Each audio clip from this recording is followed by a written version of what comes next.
Hello everyone, TimeToGrind here, and today I wanted to talk about the huge recent controversy going on with Borderlands 3 and the Epic Games Store and review bombing and all this good stuff. And I know I'm a little late to the party because some of this stuff has kind of already died down, but there's a lot to cover in this huge controversy, and I felt the need to really talk about it because first of all, Borderlands is my favorite game franchise of all time, so I'm very passionate about really anything going on with Borderlands, and also I've been pretty passionate about the, kind of Epic Games Store versus Steam and review bombing and stuff like that, and I feel like I have a lot to talk about, and especially if you guys have no clue what's going on besides a couple of details, I can kind of give you guys a huge overall explanation of what's been happening. So, Borderlands 3, okay? Borderlands 3 is a game that's apparently it's been being developed for about 4 to 5 years, and it's finally coming out this year. So we recently got the, trailers for it. We got a teaser trailer, then we got the actual announcement trailer and stuff like that. I think it was called like the developer trailer, and we're just getting more and more about Borderlands 3. And for console players,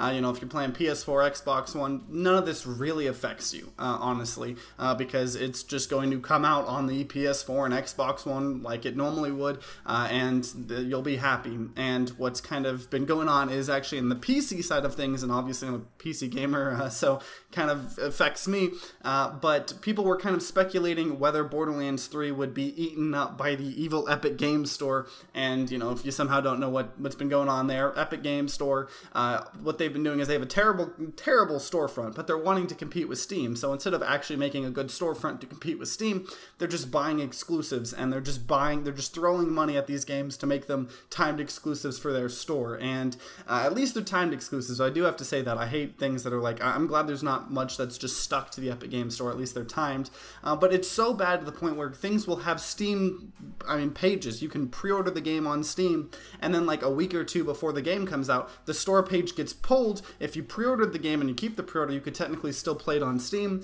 but then it's a timed exclusive for a year or 6 months or whatever it may be for the Epic Games Store. And it's absurd because these games have been advertised for Steam and stuff like that, and then they're being pulled and Epic Games Store. So I think Steam definitely in that department needs to, make some rules. Like if you're utilizing the Steam page, the forums, all these things, you have to have your game on Steam because it's a little ridiculous in that regards. But so 2K Games, the publisher for Borderlands, all the Borderlands games, they have not had a good track record with taking these bribes with Epic Games Store. So the Outer Worlds, one of the new games that's coming out that a lot of people were hyped about, that's going to be an Epic Games Store exclusive. And 2K has been doing this a lot. So a lot of people were worried, like, well, crap, is Borderlands 3 going to be like that? And, because for the Epic Games Store, there's been some popular games that the Epic Games Store have eaten up. I mean, a lot of them are popular, but a lot of them are kind of new IPs, or, they're semi-popular, like Metro. Metro it's popular, but it's not like super popular. It's not Borderlands level popular, I would argue.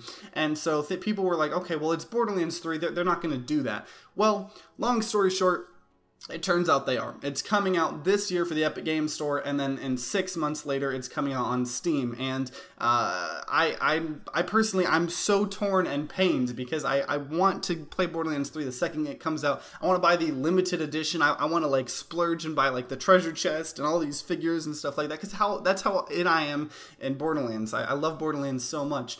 But I don't want to deal with the Epic Games Store. Nor do I I don't want to, and I especially am scared to because of all the like security things they've been going on with. There's just so much wrong with the Epic Games Store. But one thing I want to talk about in this thing is piracy, because I'm not advocating piracy or anything like that, just pointing something out. Piracy is kind of something that stops happening, or at least the rate at which it happens definitely lessens if things are more convenient. And kind of to give you an example, the CEO for uTorrent, okay, so the torrenting program and thing, is also the CEO of Spotify, and he said he learned that the one way to stop piracy is to just make things so convenient. And it's true. Spotify, I pay for Spotify Premium. It's like the best thing in the world for me. Like, I can't even imagine pirating music. Like, Spotify is too convenient. It would be so much more work to pirate the music.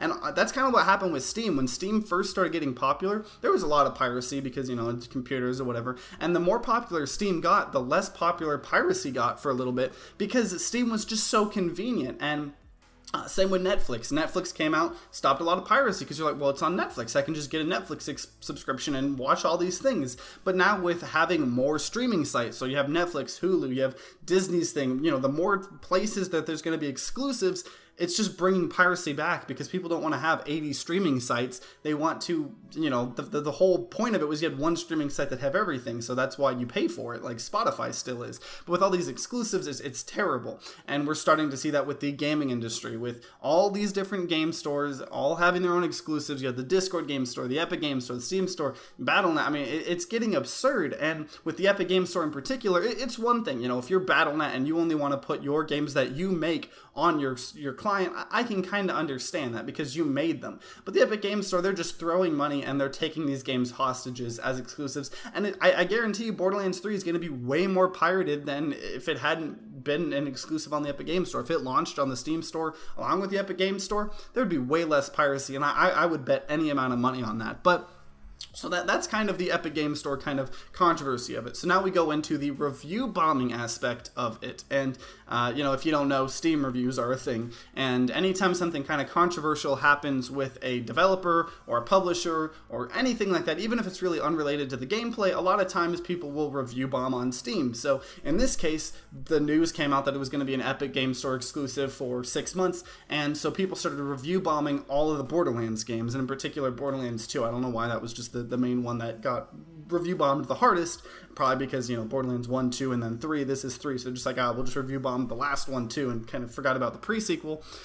So it got review bombed, and there's a lot to talk about in terms of review bombing, because some people think that review bombing is just super childish and it's just this awful thing, and you know, whatever. And there's one quote actually I really like, because it was spread on Reddit. One of the previous developers, you know, he worked for Valve for 12 years, so a lot of times he'll commentate on things that happened are happening with Valve or Steam or anything like that, because he worked for Valve for 12 years, and he has a lot of really good insights. So someone on Twitter said, all previous Borderlands games getting review bombed over Take-Two's decision to publish on the Epic Games Store first is ridiculous. User reviews are slowly becoming less and less defensible as a measure of game quality, and platforms without them a safer bet for launch. And then you had Chet Falesek, can't pronounce his name, he said, counterpoint, review bombing is making it clearer and clearer that players have no effective means of communication with developers where they feel their voices will be heard, so they use the one avenue available to them. We can throw out reviews or we can fix communication. And I personally agree with this. I agree with this immensely, because I think that ultimately, you know, there are some subreddits, as an example, that subreddits or Discord that'll have community managers, and you can kind of talk about things, and, you know, if you bring up a post and it gets upvoted and everybody agrees, sometimes you'll have a community manager come in and be like, oh yeah, you know, we're working on this, if that. But review bombing, it's a real easy way to communicate your message to the developers, and it honestly kind of, it's effective a lot of the times. Maybe not in this, because there's a lot of money being thrown away around, and there's not really a way to stop them from doing the Epic, you know, store exclusive thing. But there's so much bad publicity. Anytime there's a review bombing, I'm sure you guys hear about it, because if you're anywhere interested in gaming or gaming news, everybody starts talking about things being review bombed, because, I mean, all these gaming sites talk about it, and people get their voices heard. So if people are angry about something, review bombing is a really effective and easy way for, you know, players to get their voices heard. So in that case, I understand. But on the counterpoint of that, overall, if you want to, say, play Borderlands 2, okay, you've never played Borderlands 2 and you're looking at buying it on the Steam store. So you click the Steam store and you want to look at reviews. You really haven't heard that much about Borderlands 2. You heard some people like it, but you might have heard some complaints about it, so you want to hear some feedback. So you go look at the Steam reviews, and now, you know, with review bombing, if it worked the way Steam, you know, Steam is doing some stuff I'll talk about, but if it didn't work the way Steam has it work, you would just see all these games be negatively reviewed. You'd be like, wait, Borderlands 2? I thought that was good. I guess it's not a good game, and maybe you don't read in depth of the reviews or whatever, and the score is just negative. And it has nothing to do with the game itself. Nothing happened with Borderlands 2. There was no gameplay things that happened with Borderlands 2, so it doesn't really make sense for the review score of Borderlands 2 to permanently be affected by something that a developer does. And so what Steam does is, and this is actually the first, you know, they talked about doing this, they talked about it, but this is actually the first game on Steam to make use of the off-topic reviews. And so I'll just kind of read this out on Steam. Off-topic review activity, April 3rd to April 6th of 2019. And this was for Borderlands 2 after the review bombing. They said this time range has been marked as containing an abnormal set of reviews that we believe are largely unrelated to the likelihood that you would enjoy the product. The reviews with this period are excluded from the review score by default. And then, it says you can learn about this stuff. And so what Steam does is they have things in place that can tell if review bombing is going on. And they will take the review bombing, and they won't delete the reviews. They're not censoring anything. They just don't count them in the review score. So, Borderlands 2 returned back to very positive. And there's kind of a graph that you can see on Steam that you can look at all the times and you can be like, wait, whoa, there was a overwhelmingly amount of negative reviews on this week. Why was this? And you can click it and you can get sent to all the reviews and you can be like, oh, okay, 2K did some stupid thing, and maybe that will influence your decision if you want to, support the company. And stuff like that, but it overall doesn't affect the store, review. And I think that's a good way to do it, because I think because of how effective Steam review bombing is, I think it's important for players to have that kind of voice. I think it's really important, and I'm glad Valve isn't censoring that or anything like that. But I also concede that it doesn't really have anything to do with Borderlands 2. Borderlands 2 didn't change. They didn't make an update to Borderlands 2 that people got mad and then started negatively reviewing the game, because they even say in that thing that we believe are largely unrelated to the likelihood you would enjoy the product. So now, there's different examples. If a game gets review bombed because they make a update and it just literally ruins the game, that's fair, and that won't be deleted from, or removed from the review score, because it is just something with the gameplay. But nothing happened in Borderlands 2. There was no gameplay thing of that, so it makes sense why they would take them out from the review score. And ultimately, there's a lot to talk about. Kind of long story short, 2K Games is stupid. I hate 2K Games because of this decision. I hate the Epic Games Store even more for doing this across the whole gaming industry. And Gearbox is not really at fault. Randy Pitchford is I don't like him at all. But Steam and Valve, I appreciate. And I know Steam and Valve aren't perfect. They make mistakes. Artifact.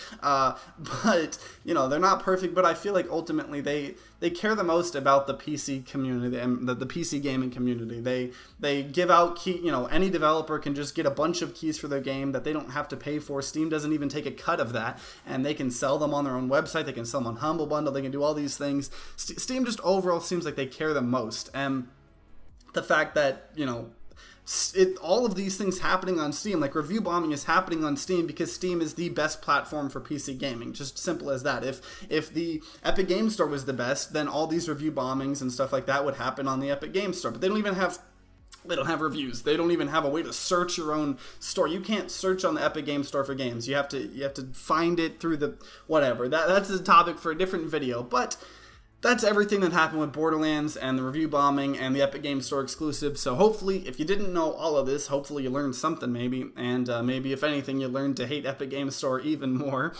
But overall, I'd love to hear your guys' opinions on this. Whether it be, Borderlands 3 being an Epic exclusive or the review bombing aspect of it. I'd love to hear all of your guys' opinions. Let me know in the comments down below. And if you enjoyed this video, then consider leaving a like down below and subscribing to see more content. Trying to make at least one video a week and hopefully trying to ramp that up as I'm getting more back into YouTube, because I'm sure you guys know I haven't been the most consistent. But either way, I hope you guys have a great rest of the day.